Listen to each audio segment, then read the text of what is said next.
Hello, everyone. Good evening, and welcome to the third podcast of Lift, which is powered by Lakshya Impact Foundation. Today, with us, we have Dr. Avadh Bihari. And firstly, Avadh, thank you so much for taking out time and being a part of our podcast series. And I will just take 2 minutes to give you a quick overview of why we are doing this podcast. And then we'll do a quick introduction and then we will get into it. So, the reason why we created Lift and this podcast series is to bring in people who are working in the social impact space and also spaces otherwise, and who are, like in their fields doing a lot of deep work. And when people are working, say for example, considering you are an expert in social impact space. So the learnings and the journeys that you have had over the past few years, the learnings coming out of that, I think that is very important. And people who are there and who are also aspiring to be a part of this space, I think those learnings can genuinely help us. And since you are coming from the social impact space and doing a lot of impact assessment work, I think it's very important for us to not only, understand what this space is about, and also whatever work we are doing, how to, like think and make sure that the work is impactful and what is the definition and meaning of impact. So we'll take a minute, Avadh, to introduce you. So Dr. Avadh, he is an expert. He has been in the social space for more than 15 years. He has had his PhD from TIS Mumbai, and currently he has co-founded his own company, which is called Pluriversal Research and Action (PRA). And so, just like as a first step, over to you, Avadh. You can briefly tell us about your company and about yourself also. Thank you, Mudit. This is like really good. First of all, congratulations to all of you back there at Lyft to organize these webinars, mainly to make it accessible, the knowledge part, the technicality part, accessible to all the NGOs and like development sector professionals, those who are working in NGOs, foundations, corporates. So many congratulations to all of you, and thank you for inviting me to talk on impact assessment. I am doing these various kind of studies, including impact assessment since 2011. I started my work with TIS Mumbai when CSR Hub was started in TIS Mumbai by Government of India. At that time, there was no mandated CSR. It was all voluntary. Then we got like guidelines for public sector undertakings. Department of Public Enterprises brought these guidelines for CSR, so that these companies should do systematically engage with the communities and do some development work. So that was the idea. And then in 2013, we got the act, and 2014, it started like we had the mandate. And since then it's going on, and we have we have already completed a decade in CSR. So I have also worked like after this, I have also worked with one NGO called Don Bosco Tech Society, where I was working on like partnership front. I used to brought in partnerships funding partnership as well as knowledge partnerships, and I worked there for 2.5 years, brought good amount of stuff there, and then I went back to test for my MPhil PhD to gain some theoretical knowledge, which was very important, I feel, because that was the idea which gave us to start our own organization, where me and my partner thought whatever knowledge we have, we can contribute that to the sector, and specifically with the kind of approaches which are not there, or which are there but rarely used, like when we talk about participatory approaches or pluriversal approaches. So that was the idea where we started this Pluriversal Research and Action. The idea is that we in this organization, we work on 3 specific fronts. One is like research, which includes every kind of research, baseline, endline, impact assessment.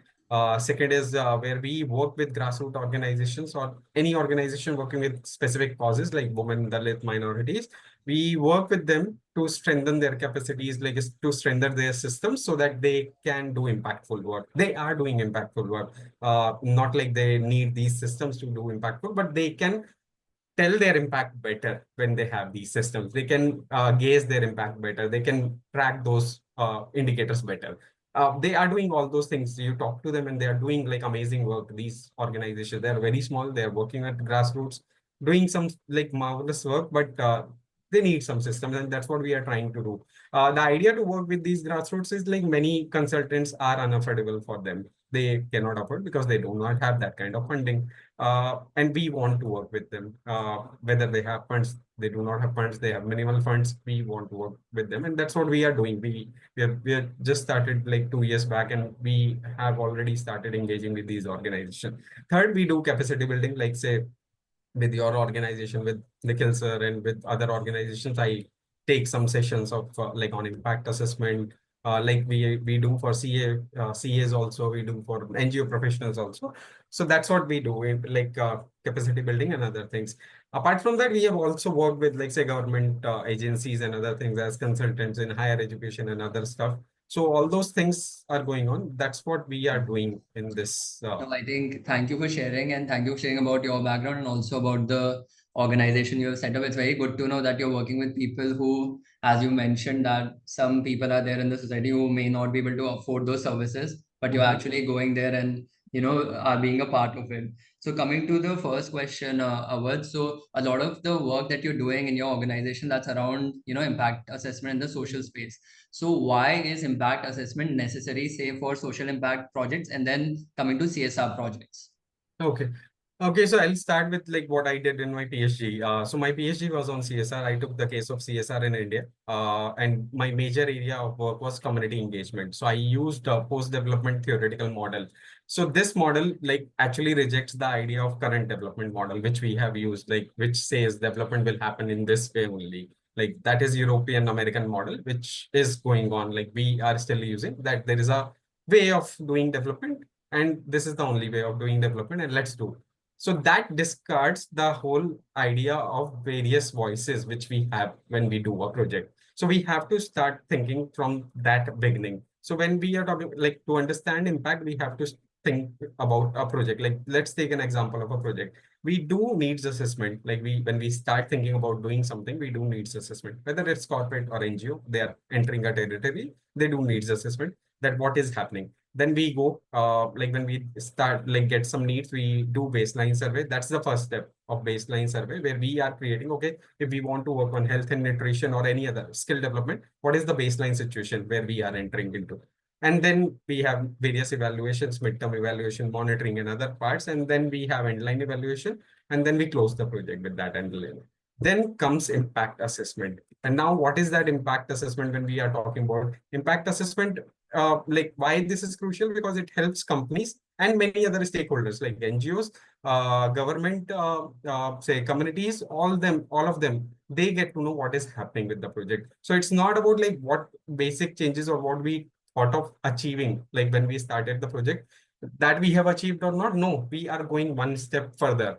So so that's like what is happening in the social sector, or what we should do. But when we are talking about say specifically for CSR, this has been mandated. Say in 2021, we got this gazetted notification that impact assessment of CSR projects is mandated now for those projects who are like say have the budget of 1 crore and like implemented for more than 1 year. So they have to do. Companies do not have a choice. They have, if they are coming in this criteria, they have to do. They have a specific budgets also, that 2% of the CSR budget they have to like they can spend 2%, or like say around 50 lakhs, whatever, whichever is lower, they can invest in doing these impact assessment studies. Now what is happening, we need to see like what is happening at like why it is important for various stakeholders. Say for corporates, it validates their social contributions, like what they have done, how that is changing the like societies or communities where they have invested. Like simple skill development project, how that has changed the life of that person who got the skills, who got the job, and how that is changing the life of this person's family and uh, his complete life. So that we need to see in impact. For NGOs, they get some idea how their intervention is working and how they can refine their intervention, if that is matching the community's needs or not. So that's why it is crucial for NGOs. For government, they see like how the funding which is getting into the communities or any development area, how that is like say aligned with their mission. Like now, like in every impact report, if you see, they come up with the OEDC DAC evaluation criteria, or how their contribution is matching to the SDG goals.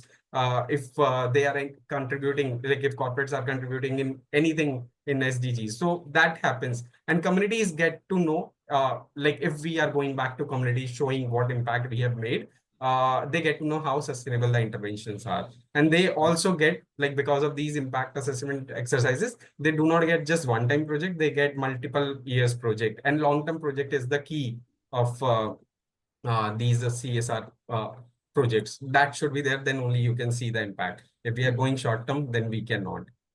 I think this So is very important how you shared the journey of the project from the baseline and how yeah, you're doing the project. Then there's the whole project period. And then, of course, there's the project completion. And after that is when the impact assessment is yes, kicking in. And then how you also shared, various stakeholders are there during the impact assessment part.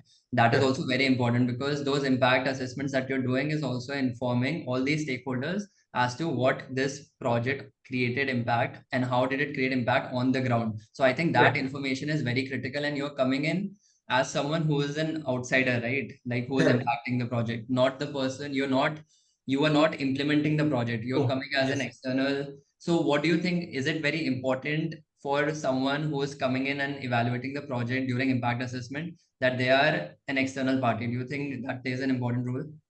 A couple of things, like you raised, like couple of important points. One, it has to be external.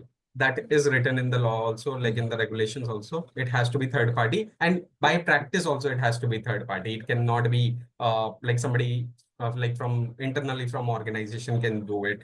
So that is very, very important. Like when we are doing impact assessment or evaluations also, because like if you are doing it internally, the objectivity gets lost somewhere. The results are not trusted, like when you share these reports externally with people. Second, say I was just like a day before yesterday, I was taking a session of NGO founders where we were talking about M&D and impact assessment. And that is like very, very important to see like how this whole impact needs to be looked at. So impact assessment we do after 1 year of completion of our project. So today, if we are closing our project with evaluation, after 1 year of that completion of our project, then only we can do impact assessment. Then only we should do impact assessment, because then only we can see how the sustainability part is coming. Like if the say intervention was sustainable, if the effects of the intervention are sustainable or not. So that is very important criteria.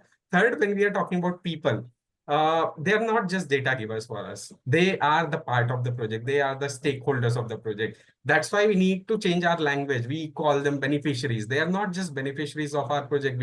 They're not just taking benefits out of our project. They are contributors on the of those projects.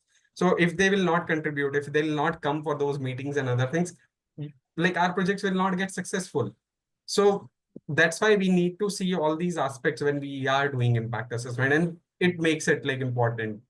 I think important point that you shared when you're going for the assessment and you're going on ground. So people who you are going and interacting for, say, for example, data collection, you don't have to look at them as just data points. There has to be Yeah. human element that they're very important, like part of the project. If they're not there, then the project won't happen. So that mindset has to be very like empathetic when you're going, and you have to be very understanding as to how their lives have impacted. I think that's a very Correct. important point. Another question which I would like to get into is a lot of implementing organizations when they're doing projects and they're making, project proposals. So a lot of times monitoring and evaluation is a part of, project activity which the project people are doing through their Yeah. organization. Now, how is impact assessment different from regular monitoring and evaluation? No, that's like really interesting. Uh, uh, that's what like I started my session last like this last session I started how this monitoring and evaluation is, like what this monitoring and evaluation, because we keep on using them like together. It's always monitoring and evaluation, M&E. We or now we have like various names. It's very, very simple. We need to understand monitoring is like where we are tracking what is being done. Like we track our day-to-day activities, like outputs, like for outputs, like where we are looking at if we wanted to conduct 10 awareness activities, whether we have conducted 10 awareness activities in this week or not. Simple. Like we will remain till there. We will just track if something which we were supposed to do, whether we did that or not. That's it. Evaluation, at the evaluation part, whether it's midterm evaluation, quarterly evaluation, we try to check whether the project we set like certain objectives every time, like say quarterly targets we have, monthly targets we have, whether we have met those objectives or not. There we are checking, we are also checking like what is happening with those, like when we are achieving those objectives. That's what we are doing in evaluation. When it comes to impact assessment, it talks about what difference did it make, like what difference our project is making or has made. So that's what we try to see in our impact. Say, there are like several questions which we ask when we do impact assessment. Several key areas we explore, because it is not about just direct impact what we are making, it is about like indirect impact also. It is not only about intended impact what our project was supposed to make, it is about unintended impact also, which we might have made because of our project. We also have to get into positive and negative impact also. Most of the time we are limited to positive impact of the project. We are never talking about negative impact, and now we have various formulas and exercises through which we are trying to showcase how amazing our project was, like SROI and other things. If you see SROI, social returns on investment, any project, any impact assessment which has used SROI, the values if you'll see is like 1:2.5, 1:10, 1:40, 1:50, like that. So that kind of impact we have made. You'll not see any SROI, or hardly you'll find any report where we have talked about like how this project has not created positive value or it has gone into negative. So all those things like say positive, negative, direct, indirect, intended, unintended, all those kind of aspects we need to see in our project impact assessment. That's what like, and that's how it becomes different from monitoring and evaluation. And what areas we use, like say, like there is a flow in this when we do impact assessment. So it's not just about like what impact our project has made and people are talking about good about our project. We also have to see like the changes brought by the intervention. That is the first thing we are looking at. We did something, what kind of changes are like brought by these interventions, which are the groups that are getting affected or unaffected by our interventions, why. Every question is followed by why, like why this is happening. Processes like of bringing like when we are doing say the changes we have brought in, what was the process behind that. So that becomes very important, like what kind of process we followed in our project because of which we can attribute this change is ours. So that is very important in impact assessment, that we attribute change to ourselves, like because of our intervention this happened, and what is the significance of that change. So that becomes, say, it is very important to see like how our document, our impact assessment reports become knowledge source. Generally, we now like the companies are mandated that they have to publish these reports on their websites, but it is very, very important that this becomes knowledge source, that anybody else is reading those report is able to see, okay, this I can take out from that report and use in my project. That should be the purpose of these impact assessment, not just like where we pat our backs. Okay, do that. We need to pat our backs of because we are doing such great amount of hard work. But beyond that, we need to create knowledge. I think And that because is every time we are like trying, like we do not have knowledge sources, we do not have literature, we do not have these things to read. And when we want to replicate our things, we do not have like what kind of impact they will make. So that's what we need to create. And like I will say, like these should be free sources where like everything is available on website now. These reports also should be made available on website. One major problem here, I will tell you, that most of the requests when they come, or not most, many are coming now, that we don't want any critical thing in our report of impact assessment. mm, Why? mm, Why? Your board should be happy, not angry when you are having, this is social development. We are mm, not like say producing something like through management cycles. This is social development. Our people should be happy. Okay, we are getting like something is working, something is not working also. mm. In social development, you cannot say like 100% everything is working. So we need to find out like uh, we should be careful that this should not be the case, that we don't want critical inputs in our report. I think these are very good points from the starting point where you actually distinguish between M&E and impact assessment. This is very important for the larger understanding of people who are in social space.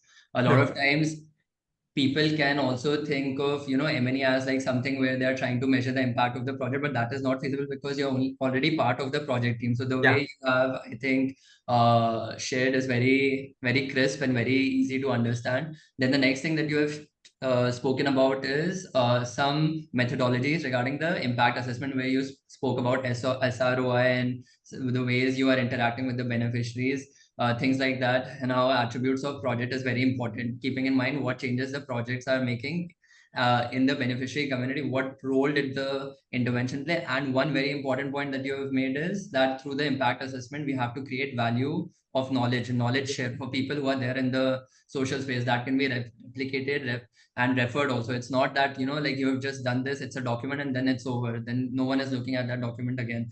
One question which at the end you again raise a very interesting point, that people are often scared, companies are scared to have a critical evaluated impact assessment, like a critical report, where it's, like maybe not in line with what they are thinking or what they are wanting on the impact assessment report of the project, where the external party is coming in. Now, you being an expert impact assessment organization, and now you're also going on the ground and you're also dealing with companies where you just shared what their thinking process is. How, is it a challenge for you when you are doing your work on ground to come up with honest evaluations, or are you able to come up with your honest evaluation? How are you dealing with that dynamics, knowing that a lot of times there might be pressure from, like people who are asking you to do the assessment on ground to come up with certain findings?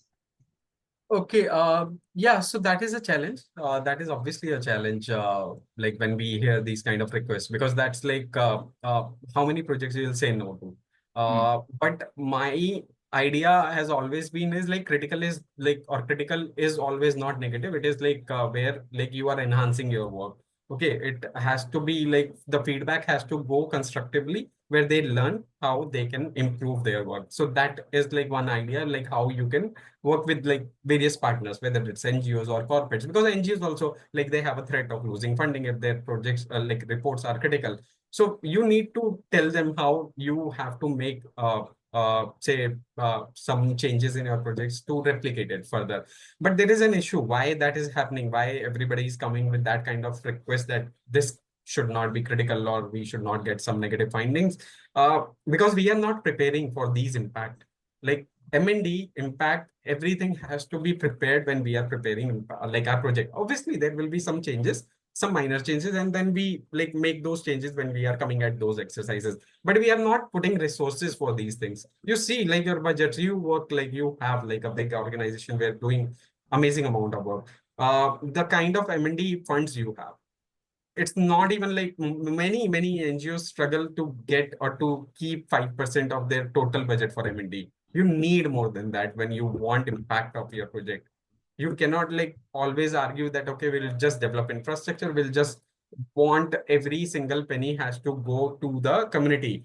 But there is an organization which is doing like a good amount of work to, yeah, like say, which is a bridge to take that the whole to create that impact with the communities. So that work has to be there. There has to be a funding for M&D, for impact, for like creating these capacities among organizations that they can do their work better. So that needs to come, and that's what, that preparation is not there, and that is what like the problem is. I was reading like on LinkedIn, I read like one beautiful post today, like that was very critical. Like, okay, we how we are not making impact, or like what is some problem. So that person wrote, this is Ajit Sivaram. I wrote read his post. It is about CSR is a bridge between profit and purpose. So companies are profit, like they are making profit. That's why they are creating budgets and doing like connecting it with the purpose. And the bridge needs architects, not just construction workers. That is what the problem is. I like wrote in my PhD, I wrote my papers also. The problem is like now the whole approach has changed. Like we have just 10 years of mandated CSR. Many corporates are coming now. Like we have 15,000, 20,000 corporates investing in CSR. A majority is coming now, like in these 10 years, and have started investing in CSR. So you need to learn also. You have funds, don't be in top-down approach that you, by calling your NGOs partners, they don't become partners. You have just made them implementing partners. or now what they are doing, they are just doing service delivery. They've just become Zomatos of our NGO sector or development sector, where you decide what you want to, like say, deliver in which area, in how much funding, and they just deliver. That has become the case now. So that needs to change. They know this like community development, they know development sector for decades. Learn from them, learn like how this needs to be worked out, how we need to work with communities. And then we can make joint partnership where communities benefit.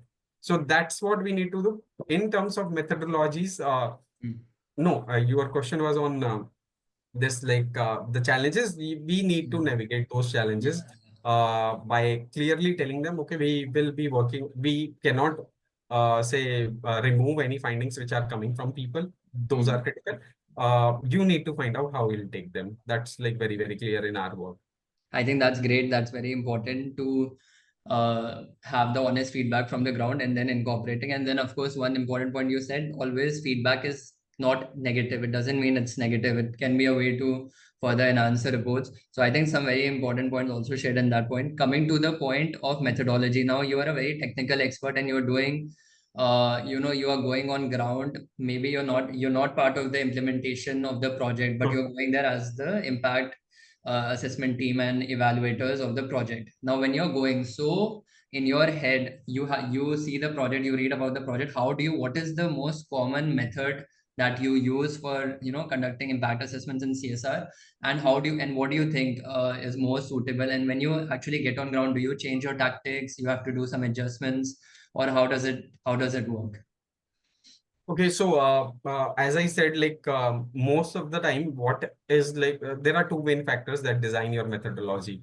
One, like the amount of resources you have, financial resources, and the amount of time you are getting from your say NGO or like corporate, those who are administering these like studies, how much time they are giving you. Most of the studies, if you read RFPs, they want like full study, like from scratch, like where like you are signing the MOU till submitting final report in 30 days or sometimes less than 30 days. That is like not possible. That is possible to create a report, to generate a report. That's not an issue. That's not possible for a quality work. Okay. That is first. Methodologies, when we are talking about, it's like we all know, like we have quant methodologies, qualitative methodologies, and we have mixed method paradigm. Like what majorly we do, we rely on mixed method paradigm where we collect quantitative data, we collect qualitative, and we integrate them. We don't present them. Like there are requests when they ask like you present quantitative, then qualitative, don't integrate them. Then there is no meaning of collecting two sets of data. When you are saying like you don't need to integrate them because we don't understand or it becomes complex, or there are times when quantitative is saying something else, qualitative is saying something else. You need to integrate and decide like, okay, how things you need to place in the report. So that's like that's what is there. My uh problem, or like say what I feel like, still like I feel sad like still today in after 10 years of mandated CSR and several decades of research, we still do not like or approve qualitative methods as research methods. That's like really, really big problem. They go in depth. They bring like those kind of information, what like sometimes quantitative methods also cannot bring. But still, they are called anecdotal evidences, like where they are not respected for their objectivity. They are not respected for their depth. They're not respected. They are called stories. And that's the problem. I remember like when I started my work in 2012, we did one big study for one government company like PSU, Central PSU. And that was in 7 states. We covered 18 locations. This was purely qualitative study. And this company took some really, really big decisions based on the findings of the report, where we interviewed, like say, participants of the like project, where we interviewed other key stakeholders of the project. They took the study, they took some really big decisions based on that. Now also, like when like say after 10, 12 years when I'm doing it now, there are times like when I get to hear, okay, you have not done this, you have not used you have not used other methods, you have just used qualitative methods. uh, so that becomes a problem. But my advice would be like, okay, this is project centric. project specific methodologies you create. But my advice would be like going with integrating like say mixed using mixed methods like qualitative and qualitative, where you're integrating and presenting the findings also like in an integrated manner where they speak to each other, not like where they are like separated from each other. And that should be the best methodology. I think that is great combination of two would get out good quality outcome of the impact report. So that's very good to know.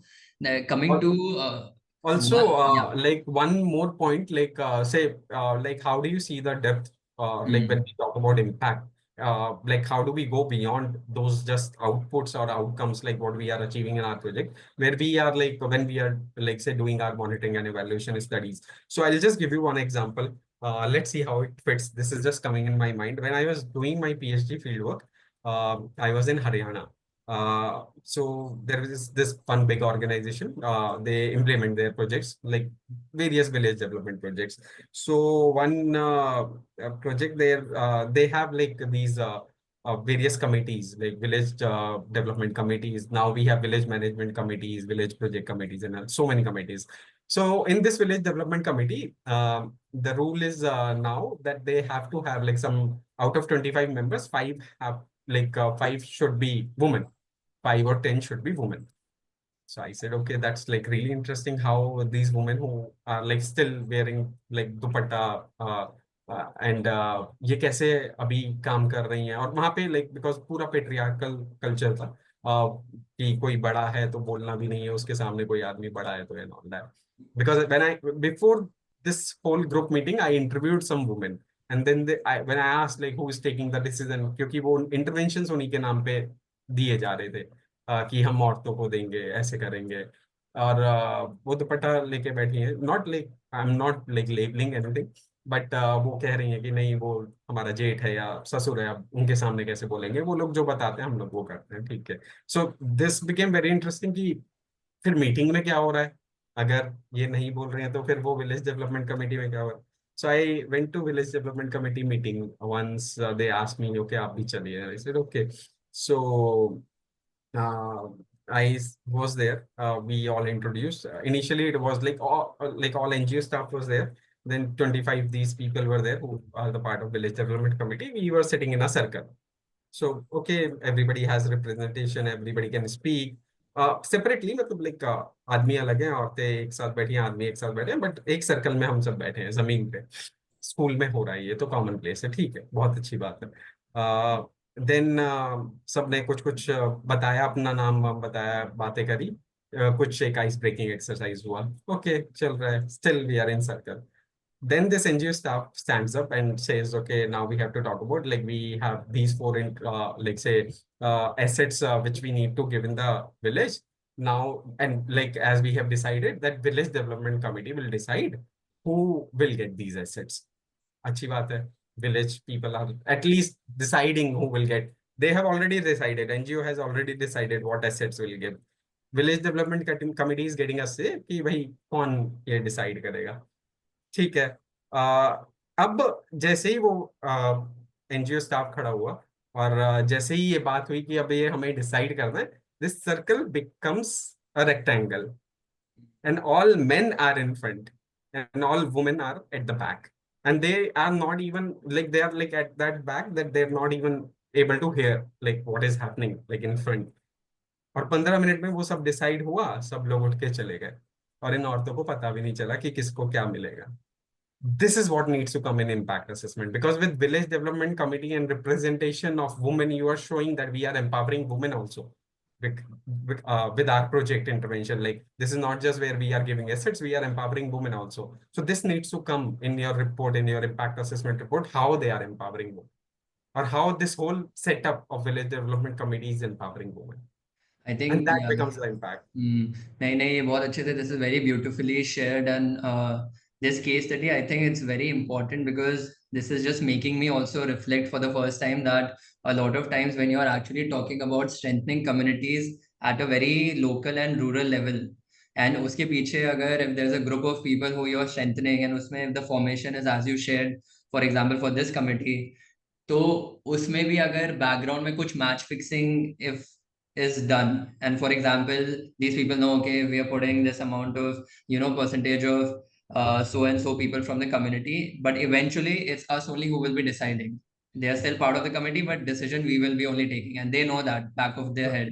So you going there as a third party external and highlighting that, and if the intervention is taking in that community Cognition. where this committee is also playing a very important role in making the decision of that project which is coming in. For example, here you shared assets, how the assets would get distributed. It can be some other thing also. Like for example, if you're doing an intervention of farmers, how you are distributing the seeds in Correct. the farmland, and this committee is deciding. So the biasness or non-biasness, unbiasedness of this community is very important, and Correct.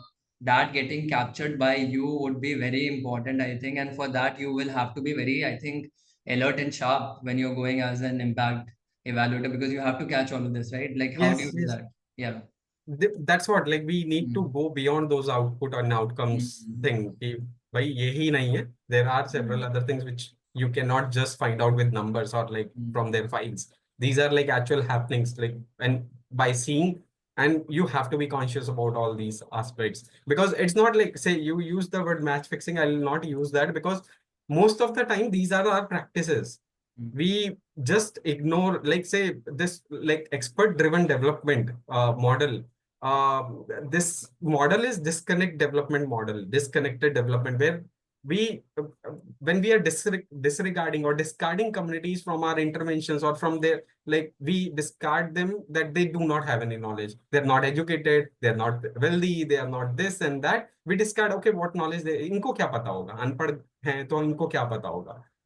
Like, that becomes automatic. We are not doing it because of a choice, we are doing it because that's inside us, and that's why this expert driven development should not take place. We need to become facilitators, not experts. We are not expert. They know their lives, they know what they need. We just need to be facilitate, like, we just need to facilitate the processes for them. They know what is good for them. तो वो mm. हमको आपको बताने की जरूरत नहीं पड़ेगी. I think that's very important that you're saying that this is so. For example, if the community that you went and saw that they knew that that is the best makeup for them, for their हाँ, locality. हाँ. So, would you suggest that when you're going there as a third party and you're actually interacting with them, would you also be in a position to give them suggestions how to make that committee, work in a better manner, or that is you would not have any say in that because you're not living in that community, right? Because these people are there, they are the ones who are living in that local area, and they are the best judge of how the local people who are there in their community would benefit out of any intervention or any day-to-day activity. So how, but for your impact assessment report that you're making while you're getting this learning out of that, this you are highlighting anyways, but are you also sharing with these people, or you're not getting into their dynamics? See, our reports generally, like, the rule of participatory development is that you go back to these communities and inform them like what is happening with the project, so that they also understand what kind of impact that project has made. And they then, like, they decide, okay, whether this is like good impact, bad impact, whether we should take this forward or not. Second thing, like with the participatory exercises, when we are doing using participatory approaches, these are empowering exercises. This is not just like where they are just telling you, okay, like because of this intervention I increase my salary by 15% or 10% or anything. They're having a discussion with you. So when, like, after the, like, in these setups where they are sitting and you talk to them, you don't, like, say, tell them to revolt against any practice or something. You just make them realize. When you talk to them, they also realize, they also reflect. And when they reflect, when, say, when we are talking, we are reflecting, like what you are saying, what I am saying, you are reflecting, I am reflecting, and then we understand, we get a new idea. Okay, this is something like new which I can use in my project. Similarly, they also get, they reflect, they have minds, they can reflect, and then they change their practices, and they are the ones who change their practices. There is no instance where, like, an external has changed the community practice or cultural practices. People have done it. So they have the knowledge. We are just, say, coding their knowledge and saying we are scientific. No, they have knowledge. They're not just coded their knowledge. That's the only difference we have. I think great, great. These are very important points. Coming to the next one. So if you were to give, say, highlight two biggest challenges that you have as an impact assessment organizations while you are conducting, like impact assessment, what are some two top challenges that you face? Okay, one is lack of baseline data. That is like very, very much there. Where till date, like even after 10 years of mandated CSR, we have people now in the sector. We have people coming from MSW and other backgrounds. The problem is we are not creating baseline data. And when baseline data is not there, we won't have inline data, we won't have impact. And then, okay, there are methodologies. People ask why you use recall data method and other things. You can, but that is like last resort. Recall method is not very, very highly relevant method. It's like we are just using it because we do not have baseline data. First thing, you create baseline data. Invest. That is also investment. We are running away from that. So that is one thing. Second is this limited internal capacity also we have. Like we still, okay, I'm saying we have people coming from MSW and other backgrounds, social science background, but still we do not have capacities in research. Specifically in NGOs, and corporates have money, so they hire people, but NGOs do not have that kind of money. Uh, One major part also, if you see, uh, to see the impact, uh, most of our projects, like say when I was collecting data for my PhD, around 70-80% projects are like just for 1 year or less than 1 year when we are implementing these projects. Still, we are struggling to fund or to create projects which are like, which can be of say 2 years, 3 years or something like that. To create any impact, we need say bigger period. You cannot create impact like in 3, 6, 9, 12 months like that. It will be just outcome oriented or output oriented. Most of our proposals are also output oriented. We need to create bigger impact. If we have to create big impact, we have to invest good amount of like projects like women empowerment or educational attainment. You cannot do anything in 1 year. You need money, like say time to like say realize, make women realize that they are getting like they are being oppressed. There are people who are like using different practices to keep them inside the house. It takes that only takes like 1 year. So that's what, like these are some common problems which we have like in the sector, common pitfalls where people, one, baseline data is not there, low period, like say poor period, like very, very short period of projects. That's it, like and limited internal capacity. And that's what, like when these exercises come to external uh, agencies, we have low budgets. So these are some problems.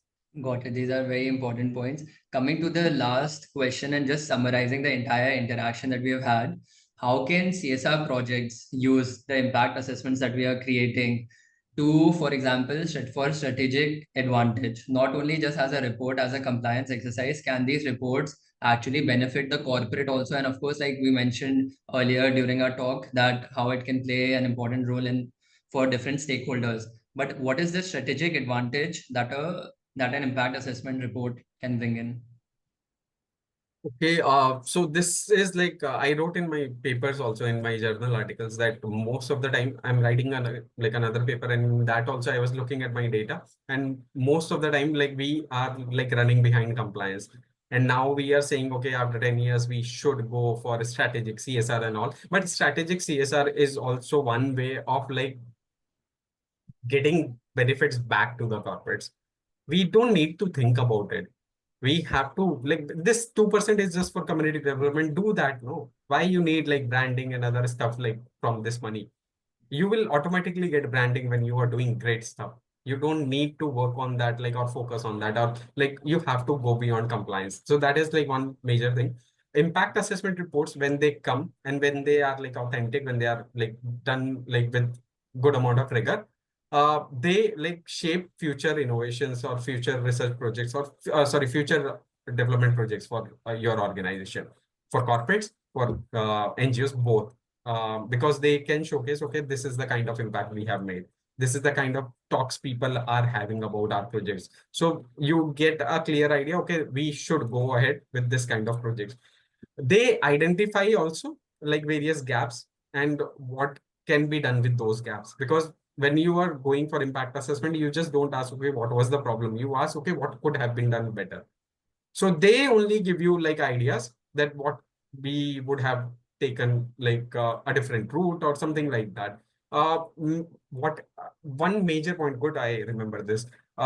We have to go beyond like our umbrella categories of target groups. Most of the project, if you'll see, we are just talking about poor. That who you serve, we serve poor. Why not like various categories? Because say lack of development or poor development metrics are because or like we have various issues in India, and one biggest issue is caste. Then we have gender. If we are not touching those issues in our projects, we are not going to the same development model we are going to follow. So that is like one thing which we get like in several impact assessments also, and we need to touch upon those issues that these are the gaps and how we can fill in those gaps. It helps like improve your funding decisions. Say NGOs get to know something is working, something is not working. So they can shell out, they can say scrap something like which is not working, some activity which is not bringing that kind of impact. Similarly, for corporates, they can see which project of theirs is working, which is not working, and they can invest more and replicate it to other places also if it can be replicable. So that these kind of stuff we get like from impact assessment report, where we shape future innovation, we identify gaps, we improve funding, we replicate successful models. So these are like some important areas what we get to know from our impact assessment reports. No, I think great, Dr. Avadh. I think this is very, very good, and the podcast has been very insightful. I'll just take 10 seconds to just summarize the entire thing. So we touched upon some very key, important questions, and anyone who is entering social impact space or have been in this space, I think this is very relevant. So I would request all that all those who are seeing this video, please hear these responses in very clarity, great detail. A lot of good information is coming out of it. I would also request please do check out, your work, because it's very one point that you mentioned. I think that was second question where we touched upon, where you yourself shared that it's very important to also reveal honest findings from the ground that Mhm. you don't hear often. We have been also implementing projects across India, and we have also been dealing with a lot of impact assessment agencies also. So we do understand where you're also coming from and some of the challenges that you also face. We have also personally have had impact assessment for some of our projects also. So I think it's a very important and good learning session for us also. And just thank you again for your time and for this Thanks. technical session, and look forward to speaking with you again hopefully soon with more Thank you so much. learnings. This Yeah, was really good. yeah. And let's hope like we do some good work to make Yes. the sector better. Thank you. Thank you. Thank Thank you. you so